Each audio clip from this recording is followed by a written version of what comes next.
Howdy Moz fans, and welcome to another edition of Whiteboard Friday. This week I'm going to do something unusual. I don't usually point out these inconsistencies or sort of take issue with other folks' content on the web because I generally find that that's not all that valuable and useful.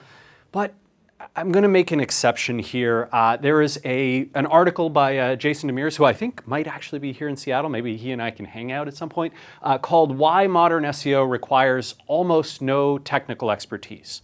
And it was an article that got a shocking amount of traction and attention. On Facebook, it has thousands of shares. On LinkedIn, it did really well. On Twitter, it got a bunch of attention.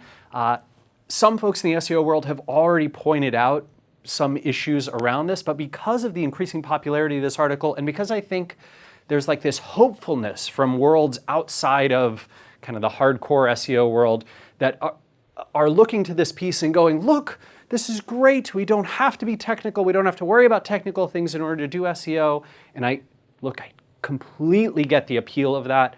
I did want to point out some of the reasons why this is not so accurate. And at the same time, I don't want to rain on Jason because I think that it's very possible, right? He's writing an article for Entrepreneur. Maybe he has a sort of a commitment to them. Maybe he had no idea that this article was going to spark so much attention and investment. And he does make some good points. I think it's just really the title and then some of the messages inside there that I take strong issue with. And so I wanted to bring those up. First off, some of the good points he did bring up. One, he wisely says you don't need to know how to code or to write and read algorithms in order to do SEO. And I totally agree with that. If today you're looking at SEO and you're thinking, well, am I going to get more into this subject? Am I going to try investing in SEO? But I don't even know HTML and CSS yet. Those are good skills to have, and they will help you in SEO, but you don't need them. Jason's totally right. You don't have to have them, and you can learn and pick up some of these things and do searches, watch some Whiteboard Fridays, check out some guides and pick up a lot of that stuff later on as you need it in your career. SEO doesn't have that hard requirement. And secondly, he makes an intelligent point that we've made many times here at Moz, which is that broadly speaking, a better user experience is well correlated with better rankings. You make a great website that delivers great user experience, that provides the answers to searchers' questions and gives them extraordinarily good content, way better than what's out there already in the search results. Generally speaking, you're going to see happy searchers, and that's going to lead to higher rankings. But not entirely, right? There's a lot of other elements that go in here. So I'll bring up some frustrating points around the piece as well. First off, there's no acknowledgement, and I find this a little disturbing, that the ability to read and write code, or even HTML and CSS, which I think are, the basic place to start, is helpful or can take your SEO efforts to the next level. And I think both of those things are true, right? So being able to look at a web page, view source on it, or pull up Firebug in Firefox or something and diagnose what's going on, and then go, oh, that's why Google is not able to see this content. That's why we're not ranking for this keyword or term, or why even when I enter this exact sentence in quotes into Google, which is on our page, this is why it's not bringing it up. It's because it's loading it after the page from a remote file that Google can't access, right? These are technical things, and being able to see how that code is built, how it's structured, what's going on there, very, very helpful. Some coding knowledge also can take your SEO efforts even further. I mean, so many times SEOs are stymied by the conversations that we have with our programmers and our developers and the technical staff on our teams when we can have those conversations intelligently, because at least we understand the principles of how an if-then statement works, or what software engineering best practices are being used, or they can upload something into a GitHub repository and we can take a look at it there. That kind of stuff is really helpful. Secondly, I don't like that the article overly reduces all of this information that we have about what we've learned about Google. So he mentions two sources. One is things that Google tells us, and others are SEO experiments. I think both of those are true, although I'd add that there's sort of a sixth sense of knowledge that we gain over time from looking at many, many search results and kind of having this feel for why things rank and what might be wrong with a site, and getting really good at that using tools and data as well, right? There's people who can look at Open Site Explorer and then go, aha, I bet this is going to happen. And they can look, and 90% of the time they're right. So, he boils this down to 1, write quality content, and 2, reduce your bounce rate. Neither of those things are wrong. You should write quality content, although I'd argue there are lots of other forms of quality content that aren't necessarily written. Video, images and graphics, podcasts, lots of other stuff, right? And secondly, that just doing those 2 things is not always enough. So you can see, right, like many folks look and go, I have quality content, it has a low bounce rate, how come I don't rank better? Well, your competitors, they're also going to have quality content with a low bounce rate. That's not a very high bar. Also, frustratingly, I get this really gets in my craw. I don't think write quality content means anything. You tell me, right? When you hear that, to me, that is a totally non-actionable, non-useful phrase. That's a piece of advice that is so generic as to be discardable.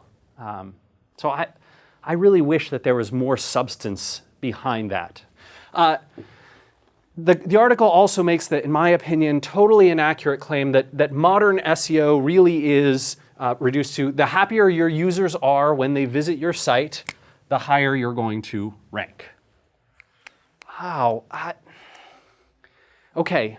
Again, I think broadly these things are correlated, right? User happiness and rank is broadly correlated, but it's not a one-to-one. This is not like that's a 1.0 correlation. I would guess that the correlation is probably closer to like the page authority range. I'd bet it's like 0.35 or something correlation. That if you were to actually measure this broadly across the web and say like, hey, were you happier with result 1, 2, 3, 4, 5? The ordering would not be perfect at all. It probably wouldn't even be close. And there's a ton of reasons why sometimes someone who ranks on page 2 or page 3 or doesn't rank at all for a query is doing a better piece of content than the person who does rank well or ranks on page 1, position 1. And then the article suggests five and sort of a half steps to successful modern SEO, which I think is a really incomplete list.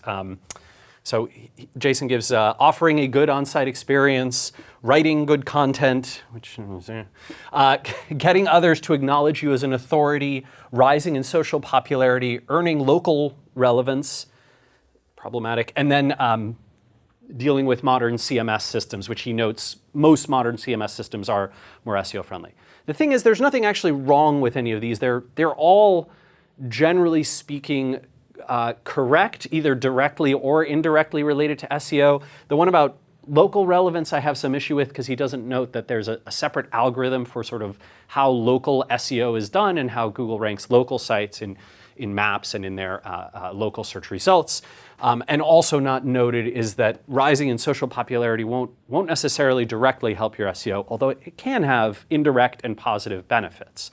But I feel like this list is super incomplete. And I brainstormed just off the top of my head in the 10 minutes before we filmed this video, a list. The list was so long that, as you can see, I filled up the whole whiteboard and then didn't have any more room. And I'm not going to bother to erase and go try and be absolutely complete. But there's a huge number of things that are important, critically important for technical SEO. If you don't know how to do these things, you are sunk in many cases. You can't be an effective SEO analyst or consultant or in-house team member because you simply can't diagnose the potential problems, rectify those potential problems, identify strategies that your competitors are using, be able to diagnose a traffic gain or loss. Like, you have to have these skills in order to do that. And I'll run through these quickly, but really the idea is just that this list is so huge and so long that I think it's very, very, very wrong to say technical SEO is behind us. I almost feel like the opposite is true. So right, we have to be able to understand things like content rendering and indexability. We need to know crawl structure, internal links, JavaScript, AJAX, right? If something's post-loading after the page and Google's not able to index it, or there's links that are accessible via JavaScript or AJAX, maybe Google can't necessarily see those or isn't crawling them as effectively, or is crawling them but isn't assigning them as much link weight as they might be assigning other stuff, and you've made it tough to link to them externally, and so they can't crawl it. Disabling crawling and or indexing of thin or incomplete or non-search targeted content, right? We have a bunch of search results pages. Should we use rel-prev next? Should we robust set text those out? Should we disallow from crawling with meta robots? Should we rel canonical them to other pages? Should we exclude them via the protocols inside Google Webmaster Tools, which is now Google Search Console?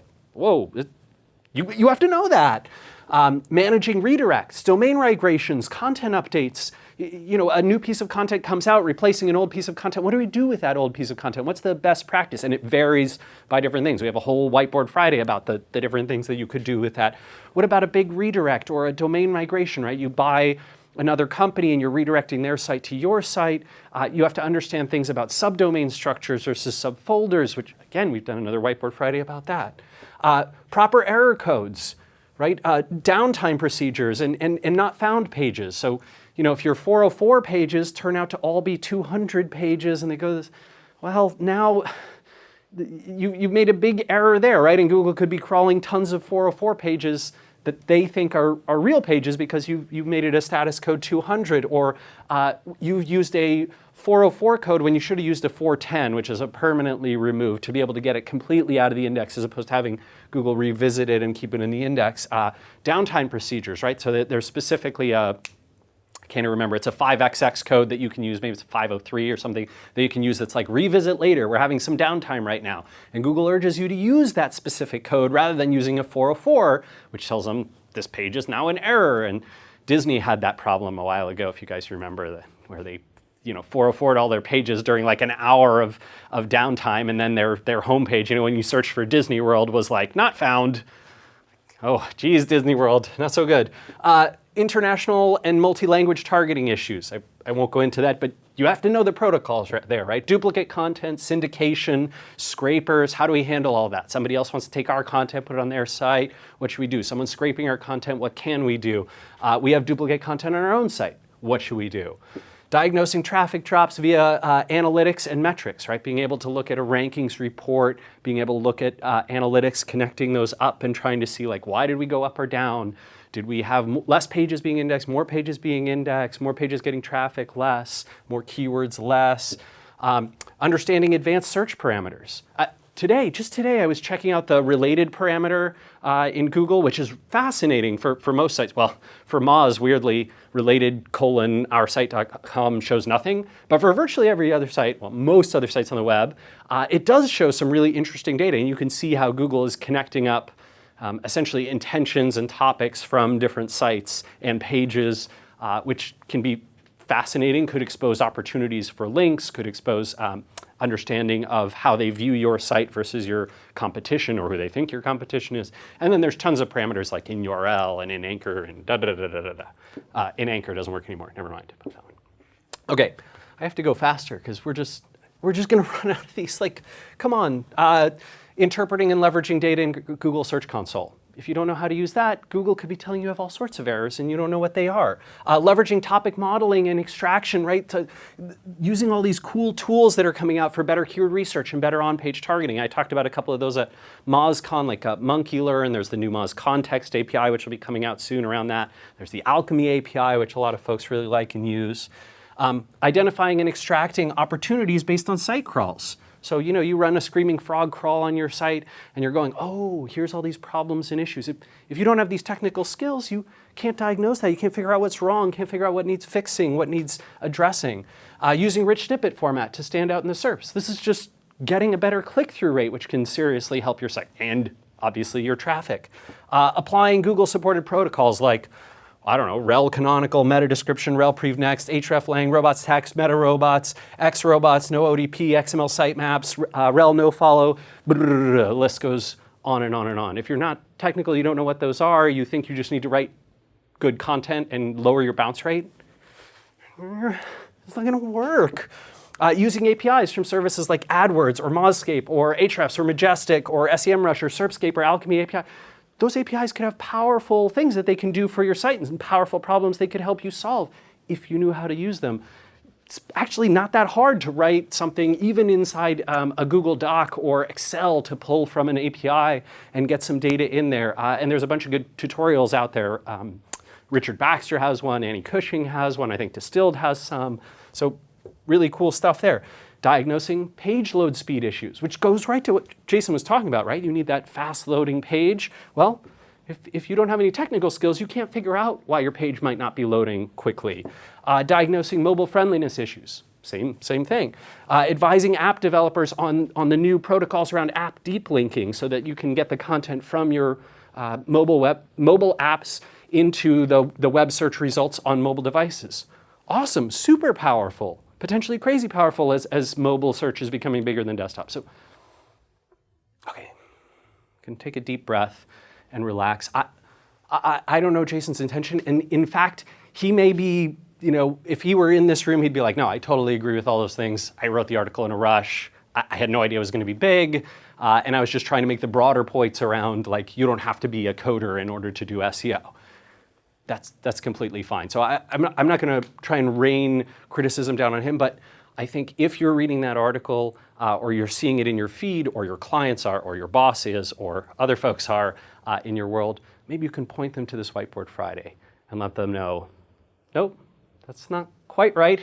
There's a ton of technical SEO that is required in 2015 and will be for years to come, I think, that SEOs have to have in order to be effective at their jobs. All right, everyone, look forward to some great comments, and we'll see you again next time for another edition of Whiteboard Friday.